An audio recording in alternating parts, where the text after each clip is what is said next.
Hello class, let us continue the chapter of metals and non-metals.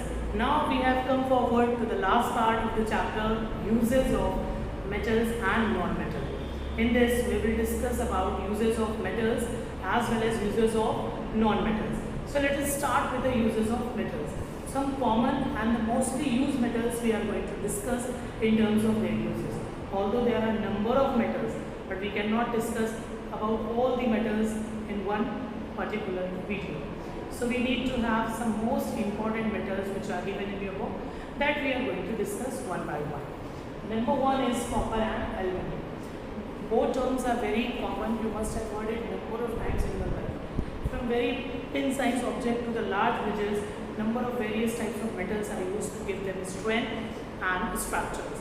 We are starting from the copper. Copper is, it is used for the domestic wiring. Whatever wiring in our houses are, it is basically of copper. It helps in conduction of electricity, so that's why it is used in wiring. Okay, next is aluminium. Aluminium is, you can say a very versatile metal because it is having a number of functions. Likewise, you would have seen the wrappings of the, medicines. This is also done with the help of aluminium. You must have used the aluminium foil for covering your food. Okay, along with that, various usages are there for the aluminium. You can see, say that it is widely used than copper for long distance electrical transmission. Why? Because it is lighter in weight and it is cheap also. Cheap in comparison to what? In comparison to copper. Okay, whenever we used to say something is good or something is cheap, definitely we are comparing it with something. In context to that only we are saying.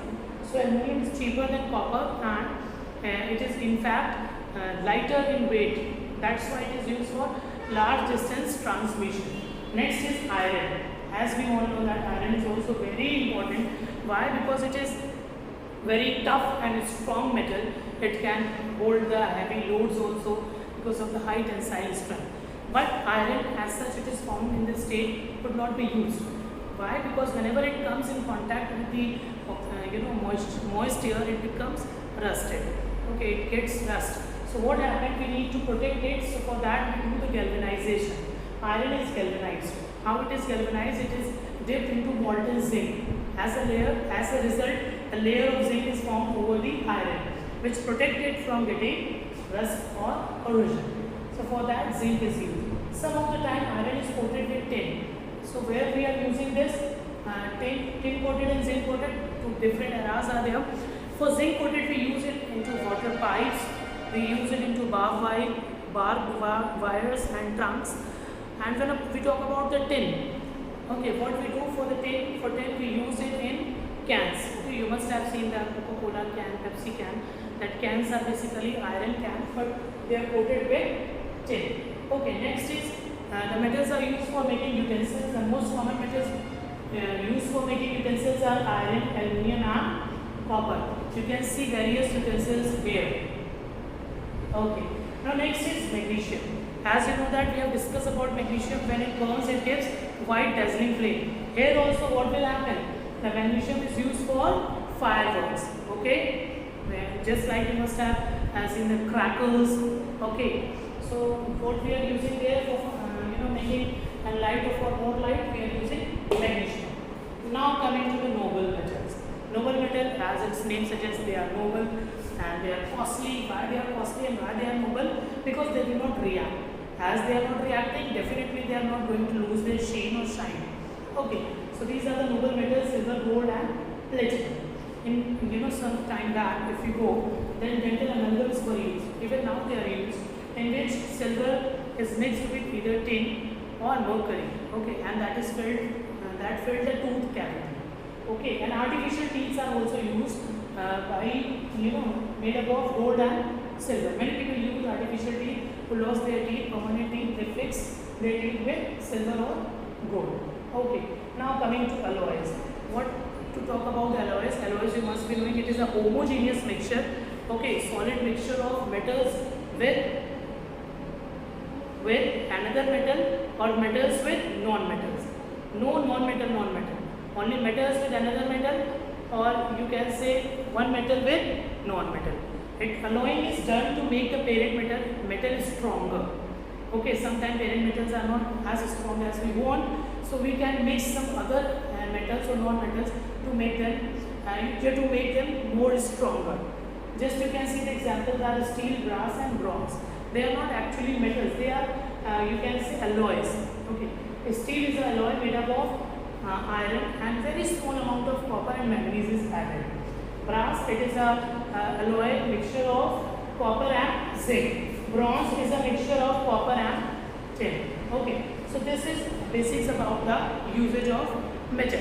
And for aluminium, you can see it is why I am focusing on aluminium, because it is most, or you can say widely used in our daily life activities, like on the medicine wrappers, in food packaging. Okay, so we are using aluminium. That's why I am again and again focusing on the term aluminium. Okay, this is about the utility of metals. Now coming on to non-metals. I have written only two non-metals now, oxygen and nitrogen. Rest we will discuss just after a moment. Let us start with the oxygen. Oxygen is the most important gas, especially for us, because right now I am able to speak, able to move, able to generate energy within my body. It is all because with the help of oxygen, because oxygen helps us in respiration. And you must have read the chapter combustion and fuel. There also the process of combustion is possible only when oxygen is there, as oxygen helps in burning. And one of the compound is there, oxyacetylene. What happens? When oxygen reacts with acetylene, it forms oxyacetylene. You can see the reaction on the screen. Okay, I think you must be able to see the reaction on the screen. Here what you are seeing, the oxygen is used in oxyacetylene torches to cut and weld metals. Okay. And other than this, the extraction of metals from their ore, it is also done with the help of oxygen. And oxygen is also very important in synthesis of certain acids like sulfuric acid and nitric acid. You can see in both the cases, in sulfuric acid and nitric acid, oxygen is there. It is part of their composition, therefore it is required in manufacturing of these acids. And liquid oxygen is used to burn the rocket fuel. Remember, this is very important point. Liquid oxygen is used to burn the rocket fuel. This is about the oxygen. Various other uses are also there, but this is sufficient for your class. Now coming to the nitrogen. What about nitrogen? Nitrogen, you know, it is the most abundant gas present in the nature. Okay, around 78%. And its uses are also just like its abundance, as it is required in various activities, various living activities. For plants, it is needed for protein formation, protein synthesis, protein manufacture. So we can say plant use nitrogen for protein synthesis.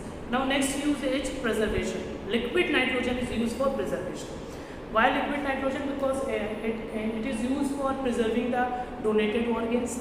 Okay, it is also used for various other purposes. You can say like, you know, as it is inert, it is non-reactive. So it will not react. Definitely it will help the food material to get, you know, not come in contact, direct contact with the other gases which can spoil it. So it creates a non-reactive medium. Therefore it protects the food as well. Like you must have seen the food packages, chips and all that. Next is, it is also important for the manufacture of ammonia and urea. This is about the nitrogen. Now we have to discuss about carbon, sulfur, iodine and noble gases. So let us see. So when we talk about carbon, which is a non-metal, it is found in two states. One is non-crystalline and other is crystalline. Okay, means they are formed as a crystal also and like non-crystalline shape as well. When we talk about non-crystalline, it is categorized into two parts, that is charcoal and lamp. But the most important forms in which it is found is it is crystalline. In crystalline form, it is found in as a diamond as well as graphite. Diamond is a gem, we all know, and it is used for cutting the rocks and glasses. When we talk about graphite, it is of much more importance than other non-metals. Why? Because it is a good conductor of heat and electricity. That is why it is used as an electrode. And the machine which need a very high temperature to operate, in that machine, so that machinery, it is used as a lubricant also. And it is used in pencil, which we are generally using. It is the most common example.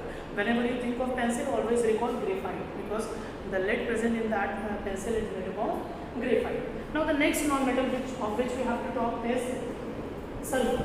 When we talk about sulfur, it is a yellowish, powdery form product of non-metal, not product, powdery form of non-metal. Okay, yellowish in color. It is having multiple uses. Like it is used for making dyes. It's used in making machineries. Okay, different machines are there in which sulfur is used, and it is also used for manufacturing of sulfuric acid, as sulfur is the main content of sulfuric acid. Okay, along with that, it is also used in fireworks and gunpowders. And the last but not the least about the sulfur, it is used as a fungicide. You must have read in crop production, the fungicide was a chemical which was needed to kill the fungus. Okay, so what is that made up of? It is made up of sulfur. So sulfur is the main constituent of fungicide. Now we have to go to next non-metal, and that is iodine. Okay, let's have a look about iodine. So when we talk about iodine, students, let us know that iodine is also a non-metal. Although it is a non-metal, but I have told you in exception that it is a lustrous non-metal. So it is a lustrous black solid, iodine, and it is also an antiseptic. Antiseptic in what way? It is used to, use in medical industries, and simply tincture of iodine is generally used by us also. Enriched some potassium iodide is used along with the alcohol and iodine. Okay, it is used to cure the cuts. This is about the iodine. And the next thing is that you can see on the screen a paste of iodine in the petroleum jelly gives relief from the pain. Just like example is there, Iodex rub. Okay, in the compound of or you can say in the form of compound, it is used in iodized salt to prevent the diseases like goiter. Okay, and the last point which is left from the non-metal is about noble gases. Just like noble metals, these noble gases also do not react at ordinary temperatures. So whenever we talk about noble gases, these gases must come under your thought process. And these gases are helium, neon and argon. Okay, these three are given in your book which we need to read. First, when we will read about the helium, you can see helium is used to fill balloons. A mixture of helium and oxygen is used by divers for respirations. Okay, the divers who go for the deep dives in oceans or sea, they use this helium. Next, you can see it is neon. It is used for illumination. It glows an orange red in advertisement signs as well. Now, the last but not the least is argon, which is used to fill the electric bulbs. Okay, when mixed with a little mercury vapor, it glows green in advertisement sign. This was all about the chapter metals and non-metals. Now, it's your responsibility to study the chapter with more sincerity and honesty. Thank you everyone.